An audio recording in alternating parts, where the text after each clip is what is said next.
नमस्कार, आमच्या चॅनलवर आपले मनापासून खूप खूप स्वागत आहे। आज आम्ही बनवणार आहोत रव्यापासून चमचमीत असा नाश्ता। रवा घेतलेला आहे, अर्धा किलो बटाटे घेतलेले आहेत, 3 कांदे घेतलेले आहेत, आलं, लसूण, कोथिंबीर, हिरवी मिरची, कढीपत्ता, खायचा सोडा घेतलेला आहे, 1 वाटी दही घेतलेले आहे, मीठ, तेल, गरम मसाला, हळद, जिरे, मोहरी, धना पावडर। अर्धा किलो बटाटे घेतलेले आहेत, वाटी दही टाकून घेतोय त्याच्यात,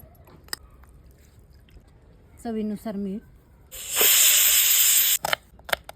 त्याचे पण आपण बारीक बारीक तुकडे करून घेणार आहेत। लसूण पण आपण बघा, आपले बटाटे छान शिजलेले, बटाटे आपण सोलून घेऊ, हातानेच असे बारीक करून घेणार आहेत। तेल चांगलं गरम झालेले आहे, अर्धा चमचा मोहरी, अर्धा चमचा जिरे, कढीपत्ता टाकून घेऊ, कांदा, हिरवी मिरची, हळद, गरम मसाला, तुमचा धना पावडर, आपण बटाटा कुस्करलेला बटाटा टाकून घेऊया,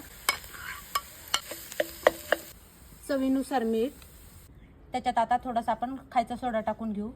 तेल चांगलं गरम झालेलं आहे, आता आपण हे मिश्रण टाकून घेऊ, बटाट्याच्या भाजीचं मिश्रण। बघा, आपलं दोन्ही बाजूनी छान खरपूस भाजून झालेलं आहे, आता आपण ते प्लेटमध्ये काढून घेऊ।